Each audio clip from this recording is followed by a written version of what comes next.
Welcome back to the Delaware Way. I'm Larry Menti. Recently, the governor announced that he would be outsourcing prisoners from the James T. Vaughn Correctional Facility in Delaware to Pennsylvania, mostly because they don't have enough correctional officers and because of overcrowding. Here to talk about that is DuBard McGriff, who was a community organizer, and Erica Marshall, who is the manager of the ACLU campaign for Smart Justice. So let me start with you. What's the problem?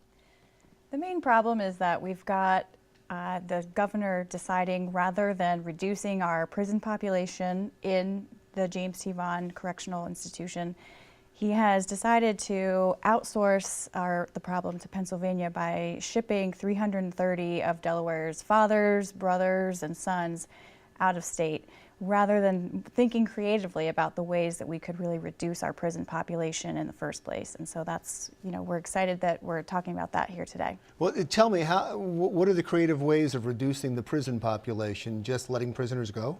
No, I don't think that's the absolute answer, just letting people go. But we have around about 1,000 people sitting there on pretrial.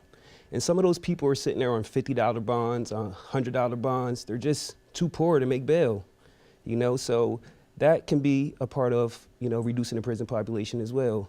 So let me just explain to people exactly what you're talking about. So these are people that may be there for nonviolent crimes? Nonviolent crimes. That are awaiting trial, that have a small bail, but can't even meet that because they don't have the funds to make that. And they're in that prison when maybe they would normally be out if they had the resources. Exactly. So we're housing people inside of all of the prisons in Delaware in pretrial that's getting taxpayers' money because of they can't pay a simple $100 bill. Now, when you talk about smart justice at the ACLU, this is exactly what you're talking about?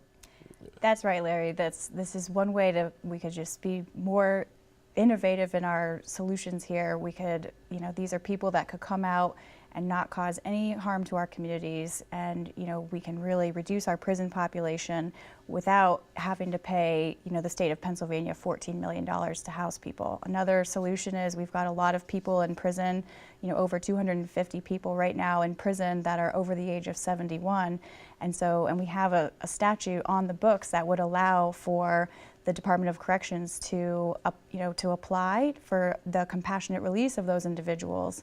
And so that's another way we could reduce very quickly the number of inmates and avoid having to enter into a contract with another state and ship away these people who now can't visit their family members. And I'll give you two pushbacks that I can already hear people saying. One of them is, well, wait a second, these people committed crimes. You want to let them go, A, because of their age, or B, because they can't afford bond? There's a lot of people that would rather have them in there. Yeah, and I'm pretty sure people are saying that, but we've had an era on tough on crime for about a long time, close to 30, 40 years in the United States. And it just hasn't been working. Now it's time to get smarter on crime. That's why we have smart justice. And the other thing I can hear people saying already is, there goes the ACLU again. The ACLU is out there defending criminals. Yeah, and that's fair enough. The ACLU is a nonpartisan organization, and I've always said I don't view criminal justice reform as a partisan issue. I think that you've actually seen a lot of conservative states making some of the greatest headway on criminal justice reform, like the state of Texas, for example. Has been a leader on criminal justice reform. They've been able to reduce their prison population while also reducing their crime rates. And so, we think that Delaware is the 14th most incarcerated state in our country on a per capita basis. And we think that Delaware can just do a lot better. And it's by shifting policies to make, to be smarter, spend our money smarter, be smarter on crime, rather than just tough on crime. Yeah, you were talking about states that have already dealt with this, and getting back to the bond issue, New Jersey just dealt with this. New Jersey made it so that people that they wouldn't even impose bail on certain crimes, or if it was an insignificant amount of money, so people could go home because they couldn't afford it. I would imagine you'd want similar legislation here. Well, we actually just passed legislation last year, and it's kind of sticky. We're going to figure out. It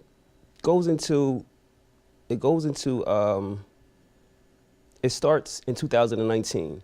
So we're trying to figure out and observe how this legislation is going to work in Delaware and for Delaware. It starts in 2019. What is the reason for that? Because they had to create a tool for. It seems easy. You know what I mean? It doesn't. It's not easy. It's very complicated. It's very, very, very complicated. It is. They have to create a tool to know who's a public safety issue, who's a public safety risk, and who's not. Oh, I see. Yeah. I see. Now that to me also sounds pretty easy. Are you negotiating right now with the governor's office? We have been engaged in a dialogue with the governor's office, and we're also, working with the Department of Corrections. Where I'm going to be holding community forums so that the public can have a discourse with the governor's office and the Department of Corrections, because our main goal is just to think more creatively about how we can reduce our prison population, so we don't need to send inmates out of state and away from their family members. All right. Well, thank you both for being here. Did you want to say something else? Yes. I'm sorry. And also gain public to gain transparency. Get public opinion on if and could and should we move inmates, and how does the public feel about it? Because I think Delaware can be more transparent with decision making.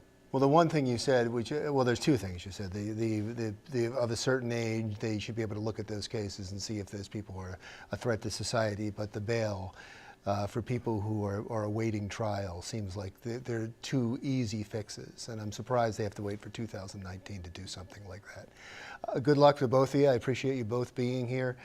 DuBard McGriff, community organizer, and Erica Marshall, who is a manager of the ACLU campaign for Smart Justice. When we come back, there's been an uptick in hate crimes in Delaware. We'll look at the reasons why when the Delaware Way continues.